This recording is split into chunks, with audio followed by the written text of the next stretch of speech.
ایک ہاؤس تھا، وہاں اس کی قیمت تھی 1 کروڑ روپے، 2 کروڑ روپے، اور سوٹ کے اندر اس کو جو ہے وہ 1 لاکھ لکھ دیا گیا۔ کس وجہ سے لکھا یہ ایک علیحدہ بات ہے۔ تو اگر اس کو سوٹ کو پراپر ویلیو نہیں کیا گیا تو کورٹ ایسے سوٹ کو ریجیکٹ کر سکتی ہے۔ البتہ اس میں یہاں یہ بات کہی گئی ہے آرڈر 7 رول 11 کی سب سیکشن 2 میں یہ بات کہی گئی ہے کہ اگر پراپر انڈر ویلیو کیا گیا ہے سوٹ کو تو پھر کورٹ پہلے اس کو وارننگ دے گی، اس کو یہ کہے گی کہ اس کی ویلیو ٹھیک کریں آپ۔ اگر ویلیو اس کی وارننگ دینے کے باوجود بھی ویلیو اس کی ٹھیک نہیں ہوتی تو سوٹ ریجیکٹ ہو جائے گا انڈر آرڈر 7 رول 11 CPC کے تحت۔ اب جو اس کی تیسری جو ریزن بتائی گئی کہ سوٹ میں اگر پلینٹ میں وہاں پر انسفیشینٹ اسٹیمپ پیپر لگایا گیا ہے، یعنی ایک دعوے پہ اس کی جو اب پراپر ویلیو کیا گیا، یعنی اس کی وہاں 1 کروڑ مالیت لکھی گئی، پھر اس پہ اگر 15,000 روپے کا کورٹ فیس بنتا ہے، کسی نے 5,000 روپے کی کورٹ فیس لگا کر سوٹ فائل کر دیا ہے، تو آرڈر 711 کے تحت اس میں انسفیشینٹ اسٹیمپ پیپر اگر لگایا گیا، پہلے کورٹ اس کو کہے گی کہ اس کی جو ہے نا وہ ڈیفیشنسی اس کی پوری کریں، کمپلیٹ کریں، اس کی کورٹ فیس کمپلیٹ کریں۔ اگر وہ کمپلیٹ نہیں کرتا تو وہ سوٹ ریجیکٹ ہو جائے گا انڈر آرڈر 7 رول 11 CPC کے تحت۔ جو چوتھی چیز اس میں بتائی گئی ہے کہ اگر سوٹ بار بائی لا ہوگا تو پھر بھی ریجیکٹ ہو جائے گا۔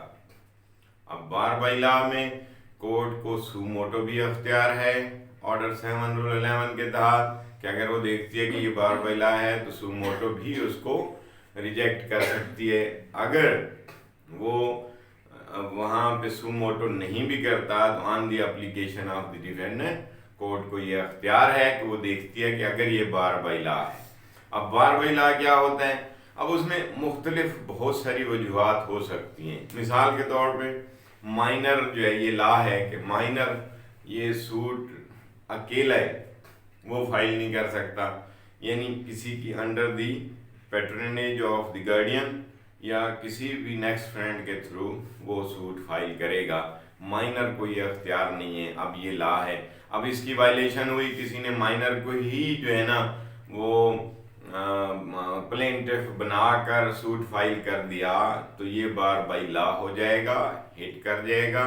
آرڈر 7 رول 11 کے تحت یہ ریجیکٹ ہو جائے گا۔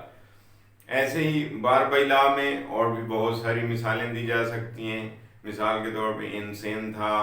ایسے ہی اگر اس لا کے تحت وہاں پہ وہ سوٹ فائل نہیں ہو سکتا، مثلاً ریونیو کی ہوتی ہے، پارٹیشن کے جو سوٹ ہیں، یعنی اگر زرعی زمین ہے ان کا کھاتا الگ کرنا چاہتے ہیں تو وہ بار بائی لا ہوتا ہے، وہ سول کوڈ میں اس کو نہیں لایا جا سکتا۔ اسی طرح کسی نے پیسے لینے ہیں، وہ کہتا ہے جی میں ملازمت کرتا رہا ہوں فیکٹری کے اندر اور میں وہ اتنی تنخواہ بنتی ہے، اب یہ ہے کہ میں سول کوڈ میں جا کے سوٹ فائل کر دیتا ہے، کہتے ہیں جی وہ مالک جو ہے وہ فیکٹری کا ہونر میرے پیسے کھا کے مجھے پیسے دینا چاہیے،